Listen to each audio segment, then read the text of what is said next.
할렐루야. 우리 옆에 분들과 인사하겠습니다. 주 예수 그리스도는 우리의 구주가 되십니다. 주 예수 그리스도는 우리의 구주가 되십니다. 다 같이 사도신경 하심으로 1월 3일 화요일 새벽 예배를 하나님께 드리겠습니다. 나는 전능하신 아버지 하나님 천지의 창조주를 믿습니다. 나는 그의 유일하신 아들 우리 주 예수 그리스도를 믿습니다. 그는 성령으로 잉태되어 동정녀 마리아에게서 나시고 본디오 빌라도에게 고난을 받아 십자가에 못 박혀 죽으시고 장사된 지 사흘 만에 죽은 자 가운데서 다시 살아나셨으며 하늘에 오르시어 전능하신 아버지 하나님 우편에 앉아 계시다가 거기로부터 살아있는 자와 죽은 자를 심판하러 오십니다. 나는 성령을 믿으며 거룩한 공교회와 성도의 교제와 죄를 용서받는 것과 몸의 부활과 영생을 믿습니다. 아멘. 찬송가 347장 찬양 드리겠습니다.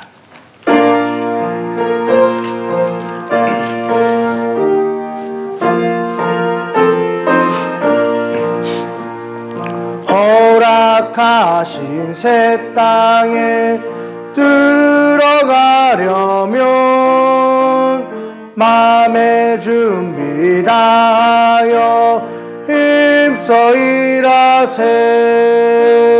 여호수아 본마다 앞으로 가세. 우리가 알처소는 주님 품일세. 시험 환난 당해도 낙심 말고서 맘의 걱정 버리고 힘써 일하세. 여호수아 본마다 앞으로 가세.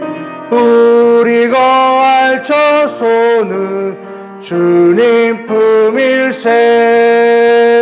앞서가신 예수님 바라보면서 모두 마음을 아파여 힘써 일하세. 여호수아 본마다 앞으로 가세. 우리가 알처소는 주님 품일세. 일할 곳이 아직도 많이 있으니 담대하게 나가서 힘써 일하세. 여호수아 본마다 앞으로 가세. 우리가 알처소는 주님 품일세. 아멘. 은혜 받으신 하나님의 말씀은 사사기 1장 22절에서 36절까지 말씀입니다. 사사기 1장 22절에서 36절까지 말씀입니다.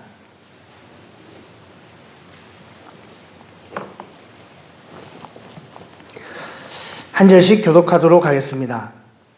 요셉 가문도 베델을 치러 올라가니 여호와께서 그와 함께 하시니라.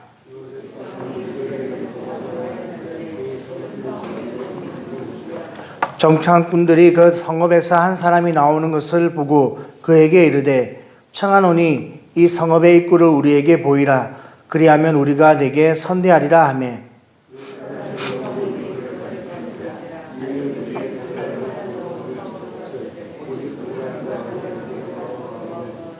그 사람이 헷 사람들의 땅에 가서 성읍을 건축하고 그것의 이름을 루스라 하였더니 오늘까지 그곳의 이름이 되니라.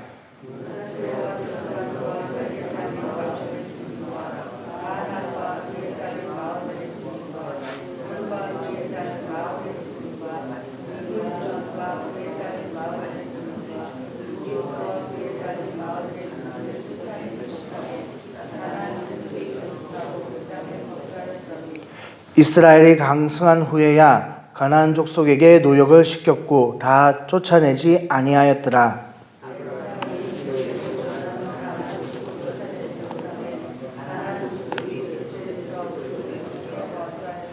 스불론은 기드론 주민과 나할롤 주민을 쫓아내지 못하므로 가나안 족속이 그들 중에 거하면서 노역을 하였더라.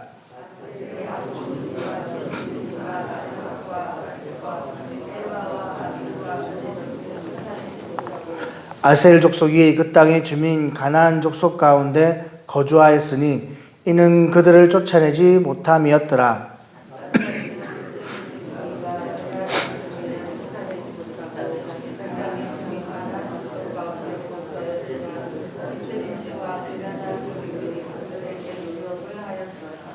아모리 족속이 단 자손을 산지로 몰아넣고 골짜기에 내려오기를 용납하지 아니하였으며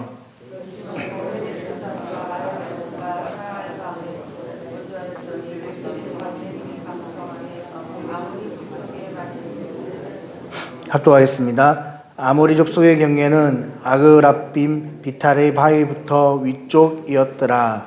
아멘. 이제 그 남아있는 그 지파를 분배받은 이스라엘 백성들이 이제 남아있던 그 가나안 족속들을 이렇게 쫓아내고 또 쫓아내지 못하는 그런 내용들이 오늘 본문 가운데 기록되어 있습니다. 요셉 가문이나 그러면 이제 우리 27절에 있는 므낫세와 그리고 에브라임 29절에 있는 에브라임 지파 두 지파를 말합니다. 이 두 지파 가운데는 요셉 가문이라는 이름을 사용하였고 이 요셉 가문에는 하나님이 함께 하셨더라라고 이렇게 기록하고 있습니다. 그러면서 그 가문이 이제 성을 어떻게 점령하였는지 성읍을 어떻게 점령하였는지 하나님의 도우심과 하나님의 인도하심이 있었다라는 내용을 간단하게 소개하고 있습니다. 점령하려고 하는 성읍 가운데 사람을 이렇게 정탐하러 갔다가 사람이 나오는 것을 보고 그 사람에게 청하노니 입구가 어디냐? 여기서 말하는 입구는 그 정문을 말하는 게 아니라 이제 그 뭐라 그러니까 구멍 있잖아요. 이렇게 탁 정탐해서 올라갈 수 있는 그런 이제 비밀 통로 같은 것이 어디냐? 이렇게 이야기를 합니다. 그러면 우리가 선대하겠다는 것은 목숨만은 살려주겠다. 이런 의미입니다. 그래서 이제 그 구멍을 알고 올라가서 침략해서 그 성읍을 이렇게 점령하는 그런 내용이 기록되어 있고 그 위에 보면 이제 그 므낫세와 에브라임이 땅을 점령하였는데 특징이 뭐냐? 그 족속을 온전히 쫓아내지 못하였다라는 것이 이제 특징입니다. 27절 마지막 후반절에 보면 가나안 족속이 결심하고 그 땅에 거주하였더니 가나안 족속이 마음을 먹고 작당해서 그 땅에서 이제 쫓아나가지 않으려고 끝까지 버텼던 것을 말합니다. 그런데 그 가운데 이스라엘 백성들이 이제 쫓아내지도 아니하였고 또 쫓아낼 수 있는 힘이 있었는데도 불구하고 그들을 쫓아내지 아니하고 노역을 시킨 그런 경우들이 볼 수 있습니다. 28절에 보면 이스라엘이 강성한 후에야 가나안 족속에게 노역을 시켰고 다 쫓아내지 아니하였더라. 그 이전에 힘이 없을 때는 그들의 혈병거가 무서워서 쫓아내지 아니하였고 그리고 강성한 후에는 쫓아낼 수 있었음에도 불구하고 그들을 쫓아내지 아니하고 노역을 시켰다라고 되어 있습니다. 그러니까 하나님 앞에 이제 두 번을 불순종하는 것입니다. 다 쫓아내라 했는데 두려워하지 말고 내가 너와 함께 할 것이니 쫓아내어라 했는데 이제 두려워서 쫓아내지 아니하였어요. 그리고 이제 쫓아낼 수 있는 상황 가운데서도 쫓아내지 아니하고 자신의 유익을 위해서 이제 그들과 타협하는 것을 보게 됩니다. 그래서 29절에 있는 에브라임 족속도 마찬가지고 스불론 족속도 마찬가지고 31절에 이제 아셀 족속은 어떤 또 다른 점이 있느냐? 32절에 보면 아셀 족속이 그 땅의 주민 가나안 족속 가운데 거주하였으니 약간 표현이 다르죠. 이제 그 지파 가운데 가나안 족속이 다 쫓아내지 못함으로 거주하였다 이런 표현이 아니라 그 땅의 가나안 족속 가운데 아셀 지파가 거주하였다라는 의미를 이렇게 표현하고 있습니다. 다시 말하면 이 아셀 지파는 쫓아내지 못한 것이 아니라 아예 그냥 주도권도 가지지 못하고 그 땅의 그 가나안 족속들 사이에 그냥 찌부러져 살게 되었다는 것을 말합니다. 납달리 지파도 마찬가지입니다. 납달리는 베스메스 주민과 베아나 주민을 쫓아내지 못하고 그 땅의 주민 가나안 족속 가운데 거주하였으나 이렇게 이제 표현되어 있습니다. 그러니까 힘을 얻지 못하고 주도권을 갖지 못하고 이제 납달리는 그나마 이제 노역을 함으로써 타협하는 삶을 살았다고 되어 있습니다. 그런데 이제 단지파는 더 이제 참 형편없었던 것이 아모리 족속이 단 자손을 산지로 몰아넣고 골짜기까지 내려오기를 용납하지 아니하였으며, 그러니까 산으로 이제 쫓아올라 보내가지고 이제 단 지파는 이렇게 자기 땅을 이제 빼앗기게 되는 것입니다. 분배받은 땅임에도 불구하고 이렇게 산지로 쫓겨남으로 말미암아 이제 단 지파의 땅이 이게 조금씩 사라지게 된 이유가 되는 것입니다. 이 이유에 보면 요셉 가문이 힘이 강성함에 아모리 족속이 마침내 노역을 하였으니, 그러니까 요셉 가문이 힘이 강성하여서 실제 그 단 지파에 있던 땅들을 점점 확장하여서 차지하게 되었다라는 의미입니다. 단 지파는 유다 지파와 가까이 있었는데 이렇게 붙어 있는 산 가운데서 쫓겨남으로 말미암아 그의 땅이 줄어지고 또 먹히고 이렇게 되어서 나중에 보면 이게 땅이 이제 참 없어지는, 이렇게 뭔가 이렇게 사라져는 그런 느낌의 지파가 되는 이유가 되기도 합니다. 어쨌든 지파들이 하나님의 말씀을 따라서 가나안 족속들을 다 멸하고 쫓아내어야 됐음에도 불구하고 그들이 다 하지 못한 이유는, 첫 번째로는 그들이 가지고 있는 철병거, 철기 무기와 문화에 대한 두려움 때문에 그렇습니다. 아무리 생각해 보십시오. 이게 좋은 칼, 좋은 창, 그리고 철병거, 아무리 이렇게 때려도 부서지지 않는 그런 병거를 보면 두려워할 수밖에 없는 것이죠. 그런 상황 가운데 하나님을 철저히 의지하지 못하고 물리치지 못하였습니다. 그런데 이제 강성한 후, 그러니까 힘이 생기고 그들에게도 이제 무기가 생기고 어느 정도 강성하였지만 그럼에도 불구하고 그들을 다 쫓아내지 아니하였습니다. 그 쫓아내지 아니한 것은 자신들의 유익 때문에 쫓아내지 아니하였다라고 성경은 말씀하고 있습니다. 오늘 본문을 통해서 우리가 두 가지 사실을 알 수 있습니다. 첫 번째로 요셉 가문과 함께 하신 하나님에 대한 이야기입니다. 어떤 데는 보면 하나님이 함께 하시고 또 다른 지파 가운데는 보면 하나님이 함께 하셨다는 이야기가 없습니다. 사실 우리가 믿는 하나님은 언제든지 우리와 함께 하시고 또 우리를 알고 계시고 우리를 지켜보고 계시고 우리의 마음의 소리와 또 목소리의 음성을 다 듣고 계시는 그런 하나님이십니다. 그럼에도 불구하고 성경에는 그런 전지전능하신 하나님이 늘 상위에 이렇게 늘 구름에 하늘 위에 떠 있는 구름처럼 둥 떠 있는 하나님으로 묘사되어 있지만 그럼에도 불구하고 특별하게 함께 하셨더라라는 표현을 통해서 특별함을 나타냅니다. 하나님은 늘 함께 하셔요. 그런데 굳이 하나님이 함께 하셨더라는 말을 쓸 이유가 있을까요? 예, 쓸 이유가 있는 것입니다. 여기서 함께 하다는 것은 단순히 같이 있다, 지켜보다의 의미가 아니라 역사한다라는 의미를 가지고 있습니다. 여기 물컵이 저와 함께 있어요. 근데 이 물컵이 목마른 저에게 그냥 함께 있으면 아무 의미가 없습니다. 그렇잖아요. 목마른 사람에게 물은 함께 한다는 의미는 이렇게 마셔야 이 물이 함께하는 의미를 가지는 것입니다. 마찬가지로 전쟁을 치르고 있고 힘든 고난과 어려움 가운데 삶을 살아가는 저와 여러분, 뭔가 어려움이 있고 고난이 있고 아픔이 있고 슬픔이 있고 도움이 필요한 삶을 살아가고 있는 저와 여러분들에게 하나님은 늘 그냥 하늘의 구름처럼 떠 계시고 함께 하세요.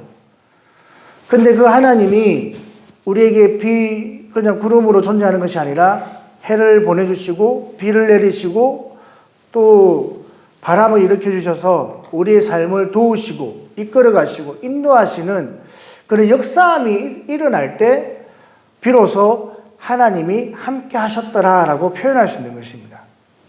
그래서 하나님이 함께 하셨다라는 표현은, 성경에서 하나님이 함께 하셨다라는 표현은 그 하나님이 역사하셨더라, 하나님이 도우셨더라, 하나님의 이제 특별한 은혜가 있었다라는 것을 의미합니다.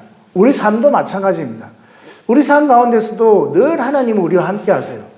여러분의 목소리를 들으시고 아시고 기도를 들으시는 늘 함께 하시는 하나님. 하지만 그 늘 함께 하시는 하나님이 여러분 삶 가운데 역사함이 일어나야 되는 것입니다. 그 하나님의 역사함이 일어나려면 또 특별한 이 조건이 발동이 되어야 됩니다. 어떤 사람에게 하나님이 역사하셨느냐, 어떤 사람이 함께 하느냐, 또 어떤 사람이 하나님과 이렇게 동행하는 삶을 살고 가까이 하는 삶을 살았느냐. 성경에 많은 말씀이 있지만 몇 가지를 살펴보면 첫 번째로 하나님이 기도하는 사람과 함께 하셨습니다. 신명기 4장 7절 말씀에 이런 말씀이 있습니다. 우리 하나님 여호와께서 우리가 그에게 기도할 때마다 우리에게 가까이 하심과 같이 그 신이 가까이 함을 얻은 큰 나라가 어디 있느냐. 이게 참 의미가 있고 은혜가 있는 말씀입니다. 저도 참 기도하기 전에 이 말씀을 늘 묵상합니다. 하나님, 제가 이 시간 기도하려고 합니다.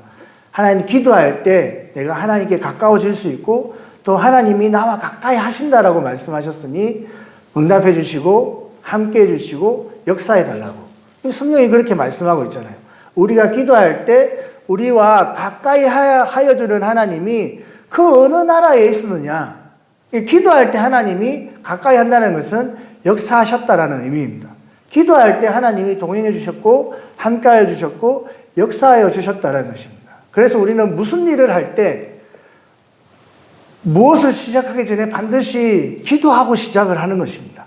기도하고 시작할 때 하나님이 내가 시작하려고 하는 일 가운데 역사하여 주시는 것입니다. 근데 우리는 모든 걸 다 정해놓은 다음에 내가 계획해놓고 내가 다 정해놓은 다음에 이제 하나님 역사해달라고 기도를 해요. 그러면 이제 하나님이 일하기가 바쁘신 거예요.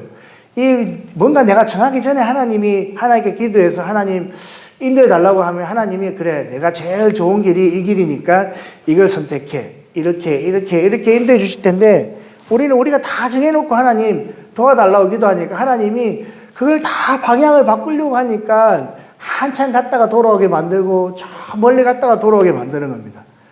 그래서 우리가 무엇을 하기 전에 항상, 무엇을 결정하기 전에 항상, 무엇을 시작하기 전에 항상 하나님께 기도하고 시작할 때 하나님이 가까이 하시고 도와주시고 역사하여 주시는 그런 은혜를 허락하여 주십니다. 그래서 어떤 사람이 하나님과 함께 하느냐, 어떤 사람에게 하나님이 함께 하시느냐, 기도하는 사람에게 하나님이 함께 한다는 사실을 또 기억하시고 믿으시는 저와 여러분들 되시기를 주님의 이름으로 축복합니다. 시편 73편 28절에 이렇게 말씀하고 있습니다. 하나님께 가까이 함이 내게 복이라. 어떤 사람이 복이 있냐? 하나님 함께 하는 사람이 복이 있어요. 이 복이라는 말은 이제 역사함이 있다라는 거예요. 저 사람 복이 있는 것 같아. 그러면 그냥 아무 일도 없는 사람이 복이 있다라고 우리 이야기를 합니까? 뭔가 드러나는 모습이, 보여지는 모습이, 나타나는 현상이 저 사람을 보니까 참 하나님이 역사하시는 것 같아. 하나님의 간정이 있고 하나님의 인도하심이 있는 것 같아. 그러면 저 사람 참 복이 있는 사람 같아 라고 우리가 칭찬할 수 있는 것입니다. 왜? 하나님이 함께하는 증거이기 때문에 그렇습니다. 그래서 저와 여러분들이 기도할 때 이런 복 있는 사람, 하나님의 역사가 있는 사람, 하나님이 함께하는 사람이 될 수 있습니다. 두 번째로 어떤 사람에게 하나님이 함께하느냐? 믿음으로 사는 사람에게 하나님이 함께합니다. 그런데 이 믿음으로 사는 사람을 성경에는 어떻게 표현하느냐? 기뻐하시는 자라고 표현되어 있습니다. 성경의 창세기 5장에 보면 우리가 잘 알고 있는 하나님과 동행한 사람, 360년 동안 하나님과 동행한 사람이 있습니다. 그 사람의 이름은 알고 있는 바와 같이 에녹입니다. 이 에녹은 무두셀라를 낳은 다음에 이제 무두셀라가 의미하는 바가 있죠. 설명하지는 않겠습니다. 그 무두셀라가 의미하는 바가 있어서 무두셀라를 놓은 다음에 이 하나님과 동행해야 되겠다는 생각을 합니다. 무두셀라가 의미하는 바는 이제 심판을 의미합니다. 하나님이 무두셀라가 죽으면 심판을 하시나? 무두셀라가 죽는 그 해가 노아가 아니고 노아 600세입니다. 노아 600세는 어떤 해냐? 물심판이 있던 해였어요. 무두셀라를 낳고 하나님의 심판이 있음을 깨닫고 하나님과 동행하기를 시작했습니다. 그 하나님과 동행한 이 에녹은 죽음을 보지 않고 하나님께 들림을 받았습니다. 그런데 그 노아의 이 에녹에 대한 이제 신약에서의 평가, 신약에서의 기록이 뭐냐? 히브리서 11장 5절에 있습니다. 이렇게 기록하고 있습니다. 믿음으로 에녹은 죽음을 보지 않고 옮겨졌으니 하나님이 그를 옮기심으로 다시 보이지 아니하였느니라. 이제 뒤에 이 말이 중요합니다. 그는 옮겨지기 전에 하나님을 기쁘시게 하는 자라는 증거를 받았느니라. 아무나 기쁘시게 하는 자라는 증거를 받지 않아요. 아무나 하나님이 동행하시고 그 삶을 받으시고 죽음을 보지 않고 올리지는 그런 역사가 일어나지 않습니다. 우리는 다 그냥 하나님이 동행하고 하나님 함께 하셔. 맞아, 하나님 함께 하십니다. 늘 하나님은 하늘에 떠 있는 해처럼 구름처럼 늘 우리와 함께 하시고 지켜보시고 알고 계세요. 그럼에도 불구하고 이런 역사함이 있는 사람들은 특별함이 있습니다. 그런 사람은 기도하는 사람이며 또 이 에녹처럼 기뻐하는 사람이라는 증거를 받은 사람이에요. 근데 기뻐한다라는 이 표현은 이제 그 다음 절에 나오는 6절에 뭐라고 되어 있느냐? 믿음이 없이는 하나님을 기쁘시게 하지 못하나니. 어떤 사람이 하나님을 기쁘시게 하느냐? 믿음이 있는 사람이 하나님을 기쁘시게 하는 겁니다. 이 믿음이 있다는 것은 믿음대로 살아가는 거예요. 그냥 되나 깨나 살아가는 것이 아니라 믿음으로 발걸음을 옮기고 믿음으로 순종하는 사람이 믿음으로 살아가는 것입니다. 그냥 내 생각대로, 내 방법대로, 내 뜻대로 살아가는 것은 믿음으로 살아가는 것이 절대 아닙니다. 믿음으로 살아가는 것은 어떤 삶이냐? 손해보고 양보하고 희생하는 거예요. 여러분, 한 대 맞아서 2대 때리는 것은 아무나 할 수 있습니다. 그렇지 않습니까? 한 대 맞으면 우리나라 사람은 한 대가 아니라 2대 때려야 마음이 풀리잖아요. 욕을 한 번 들으면 두 번을 해야 마음이 확 풀리지 않나요? 저는 그렇거든요. 저는 그렇습니다. 욕을 들으면 한 번, 내가 욕을 들으면 2번, 3번 해야 화가 풀립니다. 그러면 한 대 맞으면 2대를 때리던데 최소한 한 대를 때려야 마음이 풀려요. 그런데 한 대 맞았는데 한 대 더 때리려고 왼밤을 돌려줄 수 있습니까? 예, 그런 삶이 믿음으로 살아가는 거예요. 속옷을 달라 하면 겉옷까지 내어주는 게 믿음입니다. 여러분 그렇게 살아가나요? 뭐 이렇게 해달라 그러면 안 되는 게 부지구쓰고 뭐 빌려줄 수가 없습니다. 오리를 가자 하는데 심리를 가는 게 믿음으로 살아가는 겁니다. 내 눈에 흙이 들어갈 때까지 내가 용서하나 봐라. 우리 기독교인들도 그런 말을 하고 살아갑니다. 저 원수 내가 다시는 인사하나 봐라. 뭐 쳐다보나 봐라. 그러고 살아가요. 근데 예수님이 뭐라 그럽니까? 70번씩 7번이라도 용서하라고 말합니다. 용서하지 않으면, 화목하지 않으면 네가 드리는 제물을 하나님께 드리다가 화목할 일이 생각이 나면 가서 화목하고 와서 제물을 드리라. 무슨 뜻이에요? 하나님이 안 받는다는 뜻입니다. 그럼에도 불구하고 우리는 미워하고 용서하지 않고 원수를 맺고 살아가요. 얼마나 큰 행동이에요. 하나님을 얼마나 무시하면, 하나님을 얼마나 우습게 보면 그렇게 살아가느냐 이 말입니다. 믿음으로 살아간다는 것이 그냥 나는 예수 믿으니까 이게 살아가는 게 믿음으로 살아가는 게 아니에요. 나는 구원받았으니까, 난 예수님을 나의 구주로 고백하니까 그게 믿음으로 살아가는 것이 아니라 정말 하나님이 우리에게 말씀하신 대로 하나님이 우리 삶을 통해서 참 네가 참 그리스도인이구나, 네가 참 예수 믿는 사람이구나 라는 모습을 알 수 있는 그런 모습으로 살아가는 것이 믿음으로 살아가는 것입니다. 환난을 당하여도 억울한 일을 만나도 원망하지 않고 불평하지 않고 정말 나를 건져내실 그 하나님께 모든 걸 내어 맡기고 하나님을 의지하는 삶. 여러분, 고난이 당하고 문제가 생기면 원망하고 불평할 수 있습니다. 이것은 누구나 하는 겁니다. 믿음이 없는 사람들도 해요. 안 믿는 사람들도 하는 것입니다. 친구한테 가서 손 빌리고, 누구한테 가서 손 빌리고, 이제 사기를 쳐서 돈을 더 만든다든지 하는 일은 안 믿는 사람들도 해요. 그게 지혜가 아니에요, 절대. 그런데 그렇게 살아가지 않고 억울함을 사람에게 호소하는 것이 아니라 하나님 앞에 호소하고 하나님께 기도하고 원망하지 않고 불평하지 않고 그럼에도 불구하고 하나님께 감사하고 기뻐하고 즐거워하는 그런 삶을 살아가는 것이 믿음으로 살아가는 것입니다. 그런 사람에게 하나님이 어떻게 한다고요? 함께 하시고 함께 하실 뿐만 아니라 역사를 하시는 겁니다. 아, 그래 네가 내 말대로 살아가는구나. 그래 네가 나를 정말 믿고 살아가는구나. 정말 네가 나를 진짜 참 하나님으로 믿고 살아가는구나. 내가 도와줄게. 이래야 하나님의 역사가 일어나는 것입니다. 그러면 하나님이 내 삶 가운데 동행하여 주시는구나. 이런 칭찬을 받을 수 있는 것입니다. 그래서 성경에 하나님이 함께 하셨더라라는 표현이 나오면 유심히 살펴보십시오. 여러분, 요셉이 아버지 밑에서 사랑받을 때는 하나님이 함께 하셨더라는 표현이 없어요.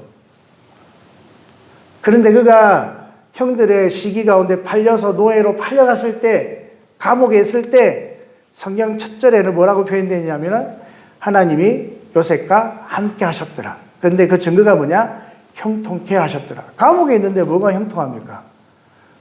억울하게 팔려갔는데 뭐가 형통해요? 그런데 하나님 보실 때는 그것이 그에게 형통함이었어요. 우리가 생각할 때 어려운 일을 만나고 고난을 당하면 내가 하나님께 버림받았나 보다. 그게 아니에요. 오히려 내가 말씀대로 살아가기 때문에 고난을 받으면 그 고난이 하나님이 인도하시는 형통함이고 하나님이 함께 하신다는 증거가 될 수 있습니다. 축복만이, 좋은 것만이 하나님이 함께하는 증거가 아니라 내가 하나님의 말씀대로 살아가는 증거가 고난이든 어려움이든 그런 불편함이 있는 것이든 그 무엇이든 내가 말씀대로 살아가는 가정 가운데 나타나는 증거라면 그것이 곧 하나님이 함께하는 증거이며 또한 형통함의 증거라는 사실을 잘 깨달으셔서 기도하고 또 말씀대로 믿음대로 살아가기를 힘쓰는 하나님과 동행하는 그런 복 있는 분들이 다 될 수 있기를 주님의 이름으로 축복합니다. 두 번째로 이제 불순종한 정복하지 않음에 대한 이제 그 이야기가 나오는데 간단히 말씀을 드리자면 그들이 불순종하지 않는 결과가 이제 곧 이어서 나옵니다. 2장에 넘어가면 2장 3절에 이렇게 말씀하고 있습니다.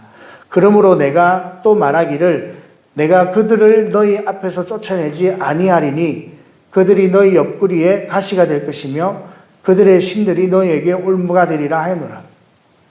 쫓아내지 않음으로 불순종함으로 말미암아 하나님도 이제 도와주지 않겠다라는 의미입니다. 그런데 도와주지 않는 것으로 끝나는 것이 아니라 그들이 너희에게 가시가 되고 올무가 될 것이야 라고 말씀합니다. 여러분, 우리가 신앙생활 하다 보면 시험 드는 분들이 많아요. 근데 그 시험은 하나님이 시험을 하시는 것이 아니라 야고보서 1장 13절 이후에 보면 자신의 욕심으로 인해서 시험을 받습니다. 물질의 욕심이 있으면 꼭 물질 때문에 시험을 당합니다. 그 사람과의 관계에서 인정받기를 원하고 높아지기를 원하는 사람은 꼭 사람과의 관계에서 시험이 들어요. 우리가 정복하고 다스려야 될 것이 있습니다. 내 삶 가운데 버려야 되고 끊어야 될 게 있어요. 사람과의 관계, 세상적인 사람과의 관계라면 이제 끊어내야 됩니다. 여러분, 예수를 믿으면서도 세상 사람들의 모임을 한두 개씩 가지고 있는 분들이 되게 많습니다. 근데 힘들고 어려울 때는 그런 데 절대 가지 않아요. 힘들고 어렵고 고난 가운데 있을 때는 그런 세상 모임에 가지 않습니다. 왜? 소위 말해 쪽팔리니까 안 가는 거예요. 그런데 이제 좀 예수 잘 믿고 잘 되면 뭐 이제 차도 이런 차 들어가고 그런 차를 타고 다니면 이제 동창회도 가고 이게 인데 가는 겁니다. 가서 뭐 하느냐? 세상 사람들과 어울리는 거예요. 전도하러 가느냐? 그러면 다행이죠. 그런데 안 그래요. 이 세상의 사람과의 관계는 내가 끊어내야 되고 정복하고 다스려야 될 관계예요. 영적으로 전도하기 위한 맺는 관계라면 괜찮아요. 끌어갈 수 있습니다. 그런데 그렇지 않는 관계라면 결국 그것이 나에게 뭐가 되느냐? 올무가 되고 가시가 되는 겁니다. 교회에서는 괜찮은데 밖에 나가면 시험 들어오는 거예요. 물질도 마찬가지입니다.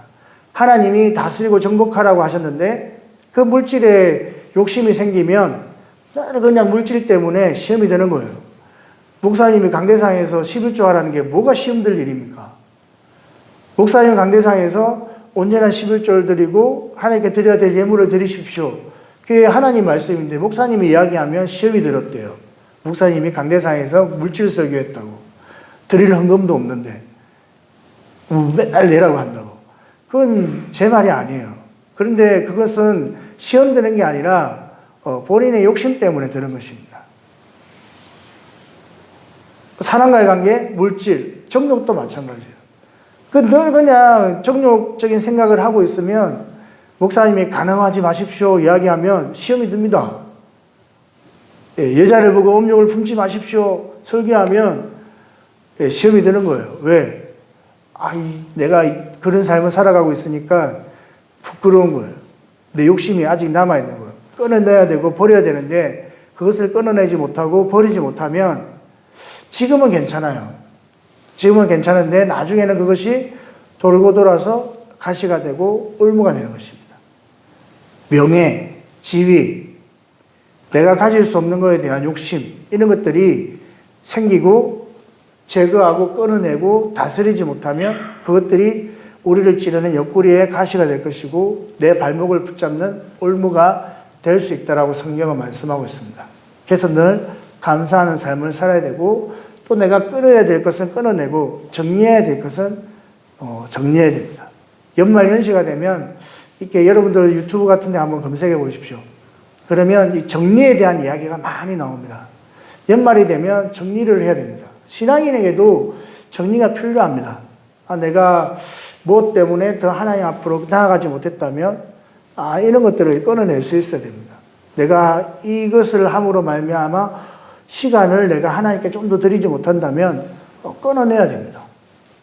내가 이것 때문에 뭔가 하나님께 더 드리지 못하는 것이 있으면 좀 잘라내고 정리정돈을 하고 하나님 앞에 집중할 수 있는 그런 신앙이 훌륭한 신앙이고 또 본이 되는 신앙이고 하나님이 기뻐하시는 신앙이 될 수 있습니다. 언제든지 우리 주위에는 남겨놓은 가시들이 있습니다. 근데 그것이 여러분들을 찌르는 시험거리와 또 올무가 되는 것이 아니라 여러분들의 믿음을 돋우어주고 여러분들의 성장을 돋우는 그런 발판이 되기를 힘써야 됩니다. 이것들이 나에게 가시가 되었구나. 시험이 되는 것이 아니라 내가 하나님께 하지 못함으로 인한 결과이구나. 여러분의 삶을 돌아보고 하나님께 집중해야 되겠구나라고 다가갈 수 있는 그런 선한 도구가 되어야 건강한 신앙생활을 할 수 있고 또 기쁨이 되는 신앙생활을 할 수 있습니다. 여러분 오늘 말씀을 통하여 우리 삶을 돌아보고 나의 삶 가운데 하나님의 함께 하심을 우리가 간접으로 누리며 또 내 삶 가운데 정말 하나님이 기뻐하지 않는 일들, 시험거리가 존재한다면 그것들을 정리하고 또 이렇게 잘 마무리하고 끌어낼 수 있는 다스리고 정복하는 그런 믿음의 사람들, 복 있는 분들이 다 되는 저와 여러분들 될 수 있기를 주님의 이름으로 축복합니다. 담임 목사님 어제 백내장 수술 잘 마치셨고요. 좀 신기하더라고요. 신기했습니다. 잘 보이신다 하시더라고요. 그래서 오늘 또 이제 한 번 더 이제 병원 가시는데 또 잘 이렇게 휴의점 없이 또 건강하게 우리 목회하는데 어려움 없도록 여러분들의 많은 기도를 부탁을 드리겠습니다.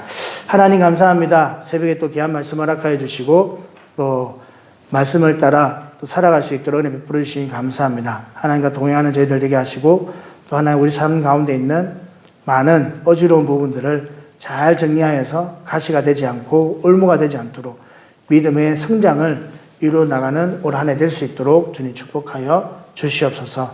예수님의 이름으로 기도드리옵나이다. 아멘. 하늘에 계신 우리 아버지, 아버지의 이름을 거룩하게 하시며 아버지의 나라가 오게 하시며 아버지의 뜻이 하늘에서와 같이 땅에서도 이루어지게 하소서.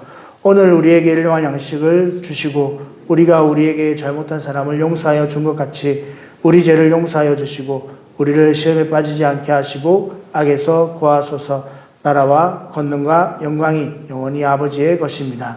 아멘. 가지고 나온 기도 제목 가지고 주님이란 세움 부르고 합심해서 기도하겠습니다. 주여! 주여! 주여! 할렐루야. 좋으신 아버지 하나님